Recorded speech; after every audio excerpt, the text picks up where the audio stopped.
한민족을 사랑하는 크레이지 컨설턴트 서영진의 컨슈마트 이야기를 시작하도록 하겠습니다. 안녕하세요. 컨슈마트 대표 서영진입니다. 자, 오늘 제가 또 준비한 방송은 수시 학종 전략, 학생부 종합전형 전략, 학과 하나만 생각하지 마세요. 이제는 그런 시대가 아니에요.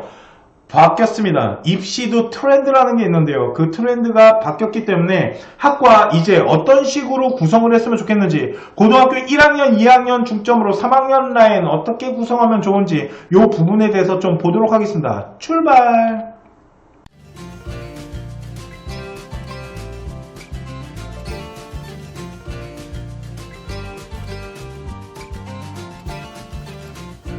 자, 전공성에 대해서 좀 오해를 하는 부분들이 있어요. 이 부분을 좀 보셔야 되는 게 뭐냐면, 자, 전공적합성이라는 거 들어보셨을 겁니다. 그런데 전공적합성을 보는 학교가 있고 보지 않는 학교가 있습니다. 서강대학교나 한양대학교나 이화여대 같은 경우는 전공적합성을 조금 약하게 보고, 안 보는 경우도 있고요. 그런데 뭐 경희대나 이런 뭐 동국대학교, 두드림이나 르네상스는 전공성 더럽게 많이 봅니다. 이런 것처럼 전공성에 대한 부분이 있는데, 일단 그렇게 보시면 돼요. 전공성을 아무리 많이 봐도요, 관심사 정도의 스토리만 있으면 되는 거지 생활기록부 전체가 전공에 대한 이야기만 나타난다? 그러시면 안 됩니다. 이해가시죠? 그래서 이제는 그런 생각이 들어요. 어떤 하나의 학과에 대한 부분을 누군가가 이야기해준다? 옛날 사람이에요. 새로운 트렌드를 이해를 못하는 겁니다. 하여튼 제 생각은 그래요. 그래서 전공적합성이라 그래서 무조건 우리 아이가 어떤 학과를 찾아가는 요 하나의 라인만을 구성하는 거는 실패라고 보시면 돼요. 그래서 제가 그러면 인기과인 생명과 경영 두 라인을 오늘 어떤 식으로 구성하면 좋은지를 좀 보여드리도록 하고요. 제가 보여드리는 이거를 토대로 한번 응용해 보시기 바랍니다.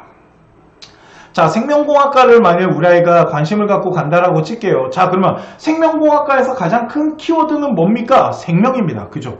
생명이라는 가장 큰 키워드를 갖고 있다라고 보시면 됩니다. 그러면 우리 아이가 생명공학과를 가거나 생명에 관심이 많아요. 그러면 아십니까? 너 생명에 관심이 왜 많은데? 라고 했을 때 아이들이 그럽니다. DNA에 관심이 있고요. 유전, 뇌, 혈액? 왜 그런 줄 아십니까? 다 학교에서 배운 거예요.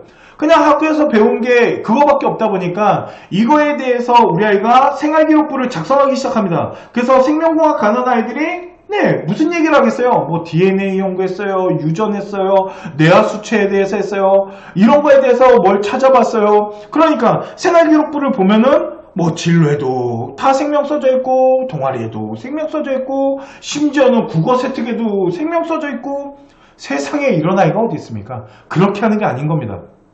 또한 그렇게 하면은 나중에 생명밖에 못 가요. 근데 생명과가 또 인기과예요. 그러면 나중에 빠져나갈 구멍도 좀 만들어야 되지 않을까요?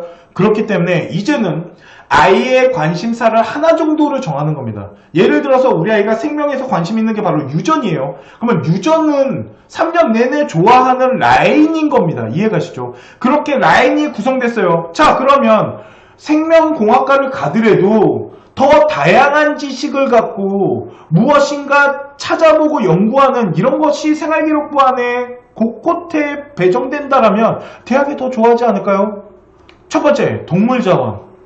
우리 아이가 생명공학과를 갈 건데 동물에 관심이 많을 수도 있잖아요. 그리고 생명에 대해서 관심이 있더라도 동물에 대한 부분도 관심을 가질 수 있는 거잖아요. 두 번째, 식물과 원예.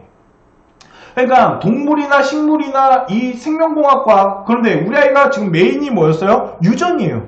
그러니까 유전 생명만 가지 말고 뭐 동아리에서 유전에 대해서 연구했다라면 진로에다가는 동물자원이나 식물원에, 아니면 생명 시간에, 생원 시간에 식물이나 원예에 대해서 할 수도 있고요. 또 환경공학, 환경에 대해서도 할 수 있지 않을까요?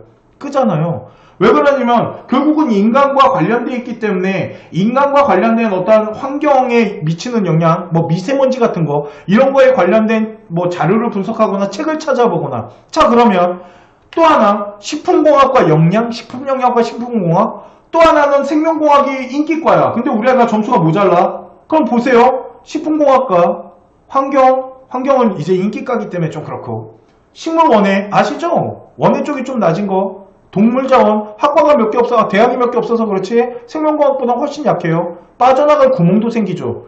그런데 다양한 관점을 갖고 우리 아이가 연구를 하잖아요. 이런 걸 대학이 싫어할 이유가 없습니다.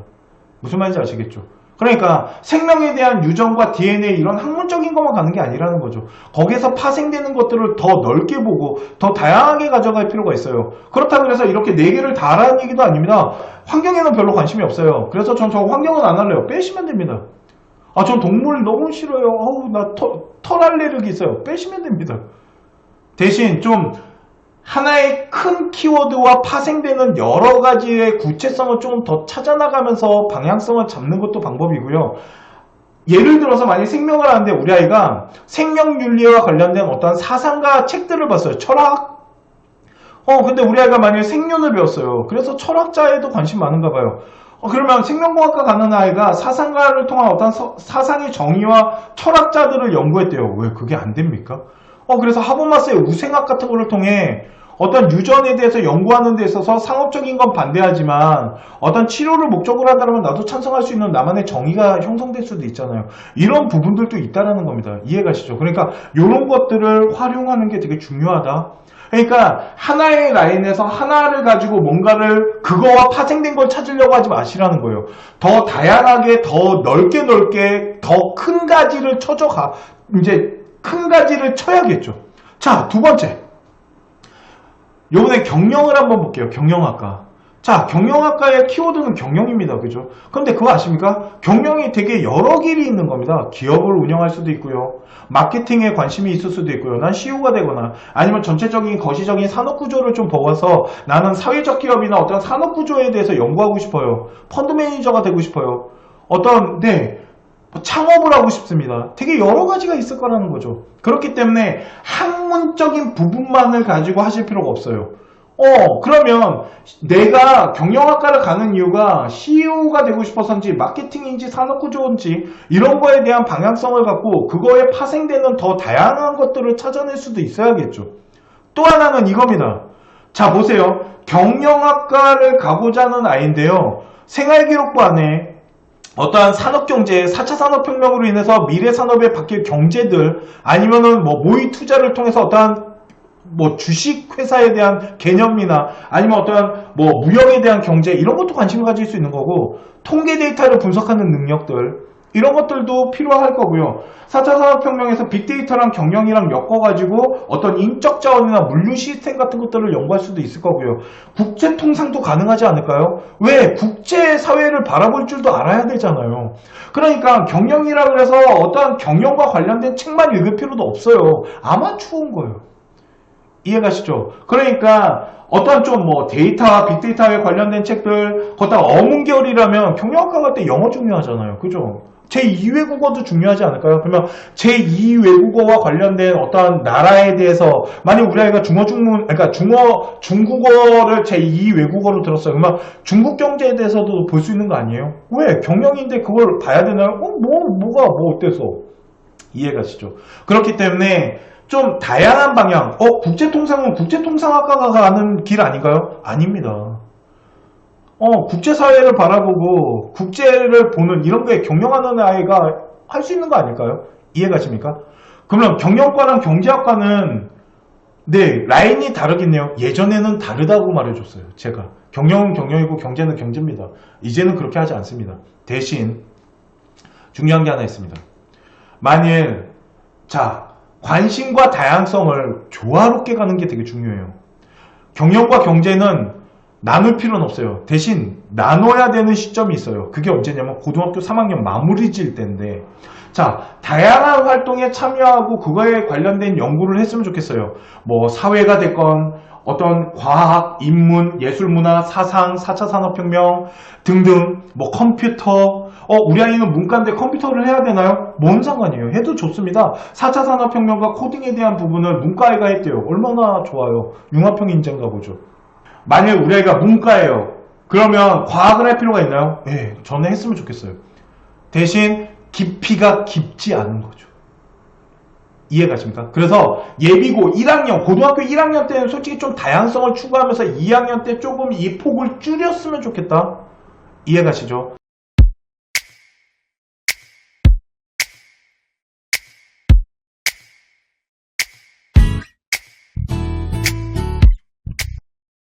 전공에 대한 관심사는 좀 있어야겠죠. 경영을 가거나 생명을 가거나 미디어를 가거나 화학을 가거나 컴퓨터를 가거나 내가 그 과를 가고자 하는 하나의 어떤 관심사는 있어야 된다는 거예요. 다양하게 하더라도 내가 좋아하는 하나의 길이 있어야 된다는 거죠. 그거 아십니까? 저는 겨울에 보드 타는 것도 좋아하고 낚시도 좋아하고요. 네, 걷다가 자동차 이렇게 드라이브 하는 것도 되게 좋아하고요. 마트에서 장 보는 것도 되게 좋아합니다. 근데 제 직업은 컨설턴트입니다. 컨설팅이 저의 가장 주력의 길이에요. 그 나머지 것들을 하는 거죠. 그렇다고 제가 나머지 거를 안 할 수는 없잖아요. 근데 저에 대한 업적과 저에 대한 이야기를 생활기록부를 만든다라면 컨설팅 얘기만 쓰진 않겠죠. 무슨 말인지 아시겠습니까? 대신 컨설팅 얘기를 쓸 때는 되게 전문적으로 쓰겠죠. 예를 들어서 내가 컴퓨터공학과를 가고 싶거나 경영을 가고 싶거나 아니면은 어떠한 4차 산업혁명 인공지능에 관련된 어떤 관심이 생겼어요. 빅데이터나. 이해가시죠? 그래서 4차 산업혁명에 대해서 근본적인 부분을 고등학교 1학년 때 했다라면 아니면 고등학교 2학년 때 했다라면 이거에 대한 더 전문적이고 더 심화적인 부분을 고등학교 2학년이나 3학년 때 더 구체적인 주제를 갖고 뭘 연결해야 되냐면 스토리라는 걸 연결하면 좋아요. 이게 전공에 대한 관심사를 발전시키는 건데 요런 거 하나의 라인이 구성되면 좋다라는 거예요. 되게 여러 개를 할 필요가 없다라는 거죠. 이해가시죠? 그렇기 때문에 이제는 생활기록부를 작성하는 데 있어서 좀 저의 생각이 바뀐 부분을 설명해 드리는 거예요. 예전에는 전공에 대한 부분을 좀 더 크게 키우면서 전공에 대한 부분에 대한 어떤 라인을 구성하는 걸 중요시했다라면 이제는 전공에 대한 거나 관심사에 대한 부분은 한두 개의 라인으로서 구성력만 필요하고 스토리만 연결하면 되고요. 그 나머지 생기부 안에는 더 다양한 활동을 통해 어떤 능력과 독서의 다양성에 통해 어떤 발전성들 이런 것들을 잘 구성해야 된다.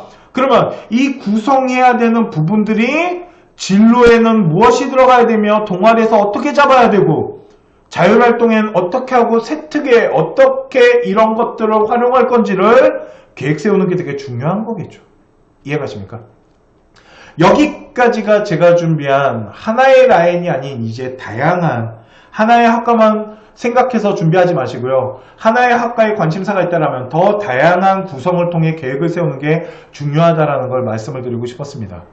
자, 오늘 방송 여기까지 하도록 하고요. 지금까지 합격을 하는 DNA 서영진이었습니다. 감사합니다.